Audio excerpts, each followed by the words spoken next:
What's up, guys? Welcome back to the channel. Guys, welcome back.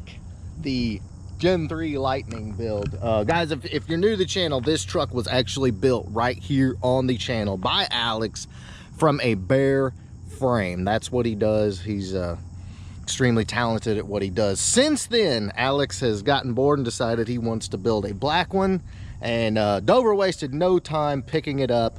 But today, we're going to get this thing tuned. Now, if you've got a Coyote powered F150 or even an EcoBoost F150, EcoBoost actually make more tuned just because turbo life.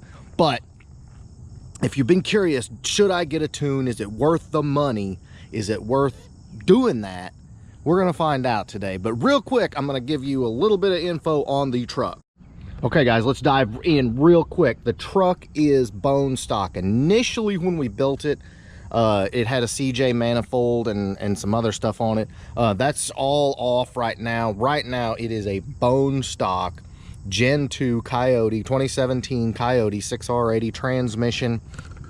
It does have a bolt-on catback, which is basically a muffler. I believe it's from Borla. It actually sounds really good. But performance-wise, the truck is 100% bone stock down to the factory airbox. All right, guys, and if you're wondering why this truck is special, when Alex built this truck, he essentially put everything out of a Lariat, or excuse me, a Sport, a four-door truck, into this regular cab, short wheelbase truck. And the reason that's cool is because most of these trucks got the base model stuff. Like, they didn't get much of anything as far as options. Ford essentially wants them to be work trucks, and so you can't get all the cool stuff. But real quick, I'll show you. It's got the Sync 3, you know, the big touch screen. It's got all the sport gauges. I mean, this thing is awesome. It's even got the heated and cooled seats. I mean, everything is here, and you can't get this from Ford like this. I mean, it really is next level. And Alex went so far as to do all the sport stuff. You got the seat belts, you got the shifter. The shifter has the red, and the console has the red. I mean, this truck is super cool. But enough of all the talk, guys. Let's get our baseline 0 to 60 number.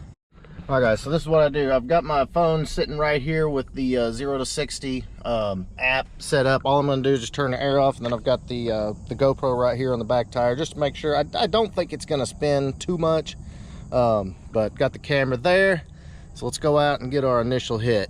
Hit start, and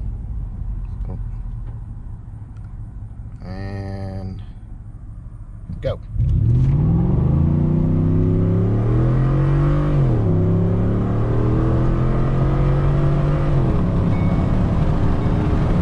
Guys, so let's see what it says here. It says, woohoo, save your 0 to 60 acceleration time, 6.0 seconds. It did spin. All right, guys, real quick, since 0 to 60 is kind of hard to do, we're gonna do a 50 to 80 roll.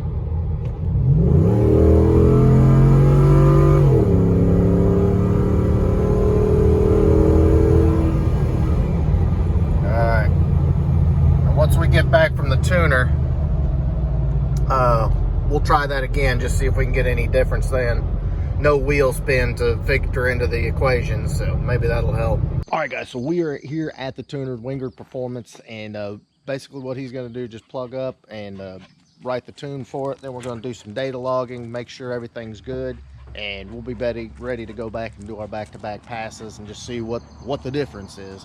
The cool thing about using like the HP tuners, a lot of tuners use different ways to tune your vehicle, and they can do it remotely, stuff like that. But when you go to a actual tuner and go through HP tuners like Wingard does, then you don't have to have an external tuner, which can be nice, you know, unless you need to do data logging, stuff like that. But if you don't need it, if you're going to stay this way, then, you know, that saves you $400 to $600 from buying like an Engage or a handheld tuner or something like that.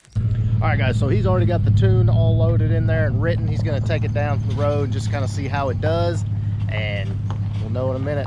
Once he makes his run, he'll check the logs and see if it needs any more adjustments. After that, we're good to go. All right, boys, so tune is finalized. So what we need to do, oh, it feels more crisp already. Huge shout out again, Winger Performance, for the tune. But we need to get out here and see what we can see here, see what this thing's gonna do. All right, guys, so let's see here. Let's see what she does. It's probably gonna spin. We'll start. Ready, set, go.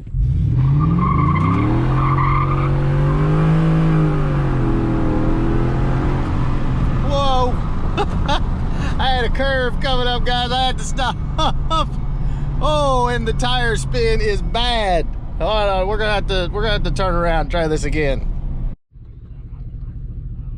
All right, guys, I'm gonna reset this again and hit the start button. Trying to make sure we're good, and go.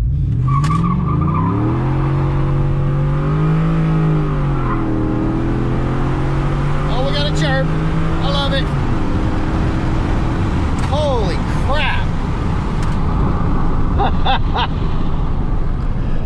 Dang. Okay, guys, here's the situation. It spun. It showed 7.95. The problem is it spun.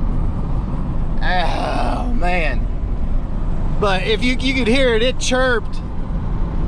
It chirped second, probably third, I think, too. Hard to say, but man, this thing is a total night and day difference. What a difference. All right, guys, so we're gonna get up here on the main road and we'll try that 50 to 80 pull. That way we won't have any tire spin, and we'll be able to time that as well. And it's gonna be pretty awesome. What I'm gonna do, once I get back and I can start the editing process, I'll enter the time on the 50 to 80 pull right here on the screen so you can see it, and because I want to make sure it's accurate comparison. But man, what a freaking difference. All right, guys, here we go.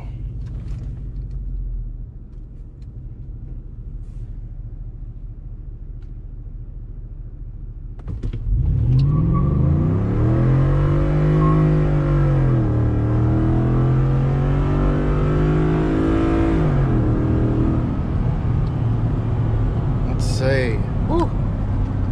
5.95 seconds, guys. Considering how bad this thing was spinning, I'll take it. That was incredible.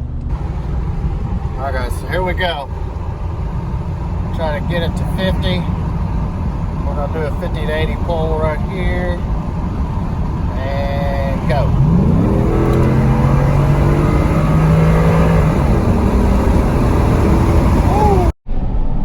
Guys, I'm telling you right now, the difference is night and day. Daryl was saying that they've got the timing locked out on these about 18 degrees from the factory. Now that's for fuel mileage, that's for emissions, all that fun stuff. He typically, depending on the application, goes 27, 28, 26, 27, 28. Just depends on the application, obviously. But we're up in that neighborhood right now, and man, it feels incredible. And it's not just the added power, it's the way that the transmission responds. It responds a lot faster, it's a lot more crisp. And man, again, guys, this thing doesn't even have so much as a cold air intake on it. And these intakes on the trucks are quite a bit more restrictive on the higher RPM range to make torque where a truck needs it. Now, if you were to swap this to like an 18 Mustang manifold, a GT350 manifold, a Boss manifold, anything like that, you're going to pick up even more power, because these intakes start falling off right as the Coyote is really starting to pull its little ass off. So amazing difference. This truck is a blast, absolute blast to drive. All right, guys, so I hope you enjoyed this video. I hope it gave you some food for thought.